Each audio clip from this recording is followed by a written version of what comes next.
Hi! Hello! అందరికీ నమస్తే.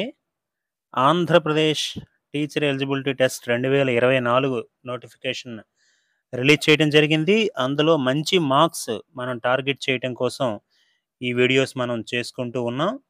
అందులో పేపర్ 1 అండ్ పేపర్ 2లో తెలుగు మెథడ్స్ ఈరోజు మనం డిస్కస్ చేద్దాం. నా పేరు Santosh Bankupalli, school assistant, ZPHS Gokarnapuram, Srikakulam district.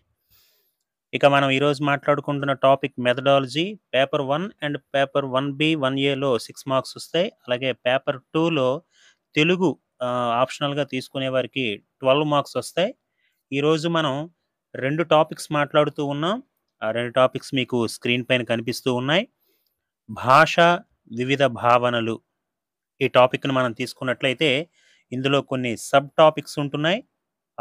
వాటికి సంబంధించిన వివరాలు, ప్రీవియస్‌గా వచ్చిన క్వెషన్స్ మనం మాట్లాడదాం.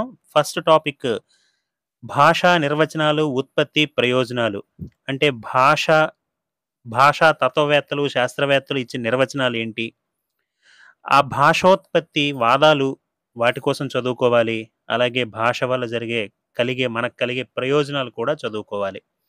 ఈ విధంగా ఈ టాపిక్ మొత్తాన్ని మనం చదివినట్లయితే మనకు మంచి క్వెషన్స్ వచ్చే అవకాశం ఉంటుంది.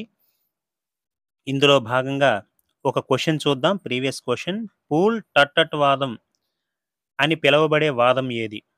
డింగ్ డాంగ్ వాదం, సాంకేతిక వాదం, భాషోత్పత్తి వాదం, ధాతుజన్యవాదం. రైట్ ఆన్సర్ మనం చూసినట్లయితే సాంకేతిక వాదాన్నే ఆ 2 రకాలుగాను పిలుస్తారు. దీనికి సంబంధించిన ఇంకో క్వెషన్ చూద్దాం. అలవోకగా ఉత్పన్నమయ్యే కంఠధ్వనుల సాధనాలతో కేవలం మానవ సంబంధమై సహజ ఇతర పద్ధతి ద్వారా మానవోద్రేకాల్ని, ఆలోచనల్ని, వాంఛల్ని తెలియజేసేదే భాష అని నిర్వచించింది ఎవరు?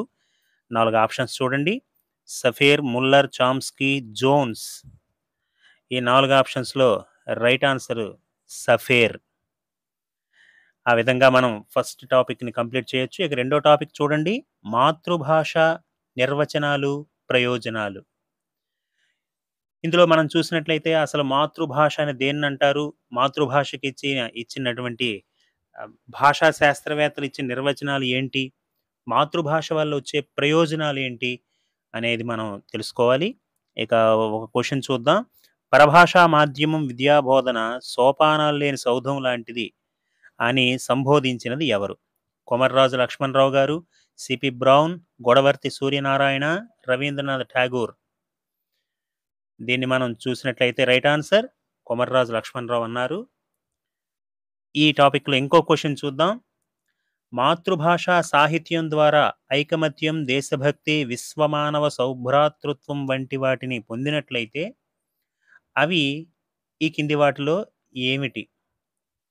వైయక్తిక విలువలు, సామాజిక విలువలు, జ్ఞానాత్మక విలువలు, సృజనాత్మక విలువలు.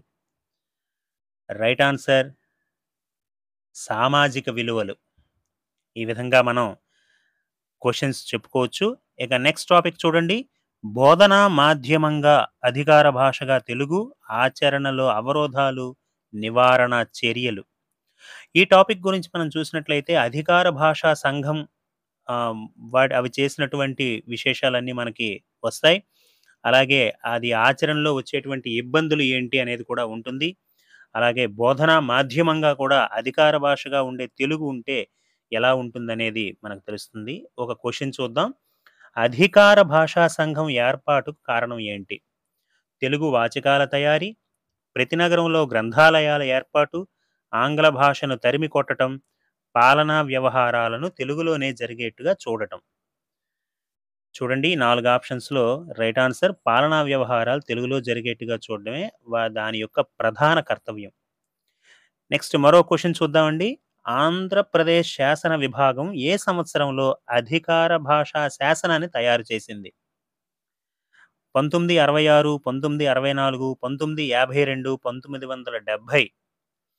Right answer 1966. ఇక మనం భాషా వివిధ భావనల్లో నెక్స్ట్ టాపిక్‌ని చూద్దాం. భాషా సమస్య, త్రిభాషా సూత్రం. త్రిభాషా సూత్రం మనకి భారతదేశంలో 3 భాషలు ఉండాలని, అదే ఆంధ్రప్రదేశ్‌లో అయితే తెలుగు, హిందీ, ఇంగ్లీష్ ప్రథమ, ద్వితీయ, తృతీయ భాషలుగా మనం నేర్చుకుంటూ ఉన్నాం. ఆ త్రిభాషా సూత్రం ఎలా వచ్చింది ఏంటనేది మనం తెలుసుకోవాలి. ఒక ప్రశ్న చూద్దాం. త్రిభాషా సూత్రాన్ని అనుసరించి ప్రథమ భాషగా అభ్యసించవలసిన భాష ఏది? ఆప్షన్స్ చూద్దాం. హిందీ, ఇంగ్లీష్, మాతృభాష, మూడింటిలో ఏదైనా అభ్యసించవచ్చు. రైట్ ఆన్సర్ మాతృభాష. మాతృభాషను త్రిభాషా సూత్రాన్ని అనుసరించి ప్రథమ భాషగా మనం తీసుకోవాలి. తర్వాత టాపిక్ మనం చూస్తే గ్రాంధిక, వ్యవహారిక, మాండలిక, ప్రామాణిక భాషలు. మనకి గ్రాంధిక, వ్యవహారిక భాషావాదాలున్నాయి. పరవస్తు చెన్నై సూర్ లాంటి వాళ్ళు గ్రాంధిక భాషకు, గిడుగు రామ్మూర్తి పంతులు గారు లాంటి వారు వ్యవహారిక భాషకు ప్రాధాన్యతని ఇచ్చారు. అదేవిధంగా మాండలికాలు మనకు ఉండేటువంటి 4 మాండలికాలు 4 మాండలికాలుగా విభజించారు. ఒక్కొక్క భాషలో ఒక్కొక్క వస్తువుని ఏమని పిలుస్తున్నారు ఆ మాండలికంలో అనేది. అలాగే చివరగా ప్రామాణిక భాష కోసం కూడా నేర్చుకోవాలి. ఒక ప్రశ్న చూద్దాం. ఆధునిక ఆంధ్ర రచయిత ఎవరు? గురజాడవారు, పానుగంటివారు, మల్లాదివారు, వావిలాల గోపాలకృష్ణయ్య గారు. ఈ 4 ఆప్షన్స్‌లో రైట్ ఆన్సర్ గురజాడ అప్పారావు గారు. అదేవిధంగా మనం చివరి టాపిక్స్ చూసినట్లయితే ప్రథమ భాషగా తెలుగు, బోధనోద్దేశ్యాలు, లక్ష్యాలు, స్పష్టీకరణలు, కనీస అభ్యసన స్థాయిలు, ద్వితీయ భాషగా తెలుగు. అంటే ఇందులో బోధనా ఉద్దేశాలు, లక్ష్యాలు, స్పష్టీకరణలన్నీ మనం చదువుకోవాల్సి ఉంటుంది. అలాగే కనీస అభ్యసన స్థాయిలు ప్రాథమిక స్థాయిలో ఎలా ఉంటాయి, ఆ యొక్క ఉపసామర్థ్యాలన్నీ కూడా మనం నేర్చుకోవాలి సంఖ్యలతో సహా. అలాగే ద్వితీయ భాషగా తెలుగు అంటే మాతృభాషగా వేరే భాష ఉన్నట్లయితే ద్వితీయ భాషగా తెలుగు. ఒక క్వశ్చన్ చూద్దాం.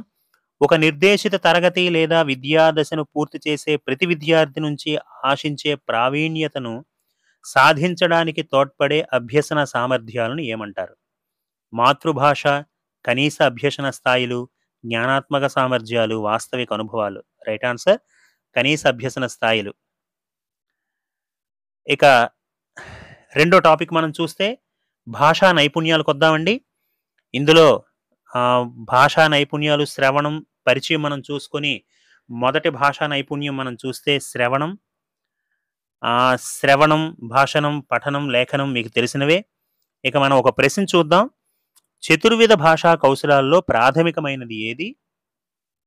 లేదా శిశువు పాఠశాలకు రాకముందు నేర్చుకున్న భాషా కౌశలం ఏది? లేఖనం, శ్రవణం, భాషణం, పఠనం. రైట్ ఆన్సర్ శ్రవణం. కొంత శ్రవణంతో మన దగ్గరికి వస్తాడు. ఇక భాషా నైపుణ్యాల్లో నెక్స్ట్ మనం చూసినట్లయితే భాషణం. భాషణానికి సంబంధించి అసలు మనకి భాషోత్పత్తి, అసలు భాషణం ఎలా వస్తుంది, మంచి భాషణ ఉండాలంటే ఏం చేయాలో మనం అలాంటివన్నీ నేర్చుకోవాలి. ఒక క్వశ్చన్ చూద్దాం. ఉత్తమ భాషణా లక్షణం కానిది ఏమిటి? సమతతో మాట్లాడటం, సందర్భానుగుణంగా ఔచిత్యం తెలిసి మాట్లాడటం, అన్య భాషలు మాట్లాడగలగడం, నిర్దుష్టంగా మాట్లాడటం. దీని యొక్క సరైన సమాధానం అన్య భాషలు మాట్లాడగలగడం. కానిది అన్నారు కాబట్టి అంటే మిగతా 3 ఉత్తమ భాషణా లక్షణాలుగా మనం చెప్పొచ్చు. ఇక తరువాత టాపిక్‌ని మనం చూస్తే వాగోత్పత్తి, వాగింద్రియ నిర్మాణం, వర్ణోచ్చరణ స్థానాలు, వాగ్దోషాలు అనే టాపిక్‌లో అంటే వాగ్ ఉత్పత్తి అసలు మాటలు ఎక్కడి నుంచి పుడుతూ ఉన్నాయి, వాగ్ ఇంద్రియాలు అసలు ఏంటి, ఆ స్థానాలేంటి, కరణాలేంటి, వర్ణోచ్చరణ స్థానాలు ఒక్కొక్క అక్షరం ఏ స్థానం నుంచి వస్తుంది, ఆ వాగ్ దోషాలు ఎలా వస్తున్నాయి అనేది చూడాలి. ఒక క్వశ్చన్ చూద్దాం. ఈ కింది వాటిలో కరణం ఏమిటి? గళగర్తం, దంతమూలం, మూర్ధం, పై పెదవి.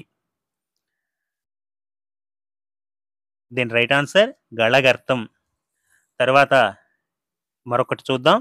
ఈ కింది వాటిలో విషయ పరిజ్ఞానానికి సంబంధించిన దోషం ఏది? వాగ్దోషాలకు సంబంధించిన ప్రశ్న. భాష, ఉచ్చారణ, ధ్వనులు తారుమారు చేసే దోషం, భావదోషం. భాష, విషయ పరిజ్ఞానానికి సంబంధించినటువంటి దాన్ని భావదోషంగా మనం పరిగణించవచ్చు. ఈ విధంగా భాషా నైపుణ్యాలకు సంబంధించిన ప్రశ్నలు వస్తాయి.